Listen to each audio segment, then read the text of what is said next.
jasatzen den, eta zergaitia. Hemen, lur planeta ikusten baldin badago ez dago, ardatzari dagokionez ez dago xuxen. Baizik eta okertua dago. Eta okerdura nabarmena da. Hain zuzen ere, kalkuluak egina daude eta 23,5 gradukoa. Horrez sortzen du? Eguzkiarekiko ze posizioan dagoen arabera, eguzkiaren inzidentzia zuzenago edo zeharkagoa izango da. Ilustrazio moduan, ekarri dizuet planeta bat, eta argigorria izango da eguzkia. Espero dut bideotik ondo ikustea. Oain, negutikan abiatzen baldin bagara, ni markatu ditut beltzez tropikoen arteko distantziak, Ekuador baldin bada, hemendikan Kanzer tropikoraino 23 gradu eta erdi dago, eta hemendik Capricorniora baita ere 23,5. Nola oszilazioa dagoen, urte osoan zehar egongo da eguzkia hola mugitzen. Kasu honetan, neguan baldin bagaude, neguako urteko egunik motzenean, zer esan nahi du? Eguzkiaren inzidentzia behian dagoela. Ekuadorretik urrundu egin da 23,5. Berez, hego hemisferian bizi diren biztanleentzako udara dute. Horregatikan ikusten baldin bago, Australia hortan kokatzen da, eta ze izan dute, zut episodioak oso fuerteak. Ordea, iparraldean bizi garen lagunontzat, eguzkiaren izpiak oso zeharka iruditzen zaizkigu. Zer gertatzen da fenomeno honekin? Pixkanaka neguko solstiziotik urrundu ahala, udaberriko ekinoziora pasatzen garenean, ikusten dugu Ekuadorriak bere protagonismoa berreskuratu egin duela. Eta zer gertatzen da? Udaberriko ekinoziotikan udako solstizio aldera, pixkanaka igotzen doala. Zein da muga? Tropikoa. Non dago? Hortxe. Argelia, Libia, Egipto, Mauritania, eta Ameriketan Mexikoren erdia. Eta Antilletan nagusiena, Kuba barne. Bai, hori da prozedura. Ikusten baldin bago, bestera batean irudituta lur planetatik ikusten duguna, zenitala, alegia, argiaren indarra, ikusten dugu hemen ahulagoa da, zergatikan. Hedadurari aldetikan, distantzia motzagoa da, udako solstiziotan baino. Eta gainera eguzkia gorago igotzen da.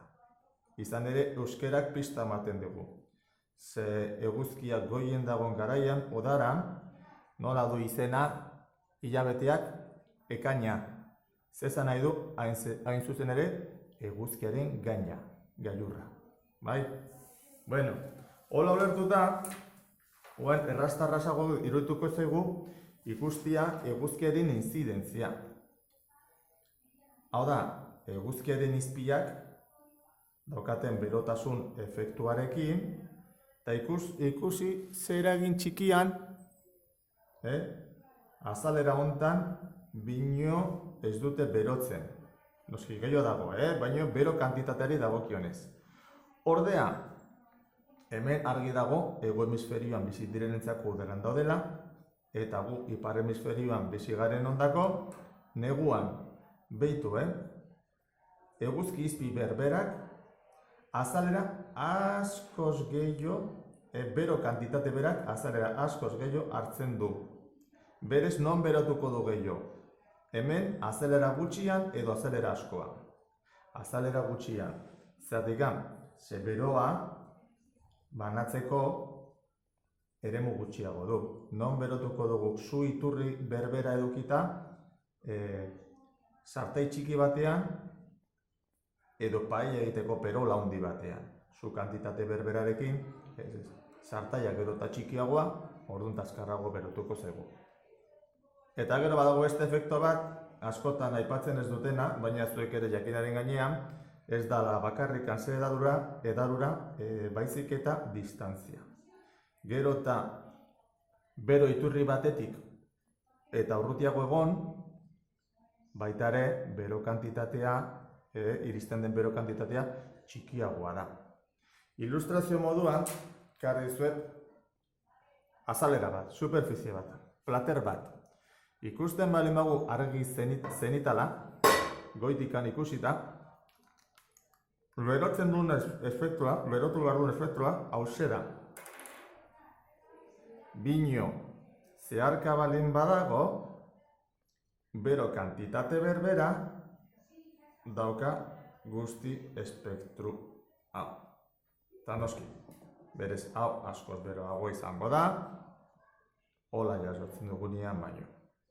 Eta laburbilduta hauxe da, eguzkian lur planetaren ardatzaren okerdura, 23,5 gradukoa, iten duen berotasunaren eragina. Eta ondorioz, urtaroek, landareak ere perzibitu egiten dutelako eguzki falta, eta gero eta eguzki gutxiago eduki, orduan eta landareak ere, beraiek ugalkortasun kapazitatea murriztu egiten da.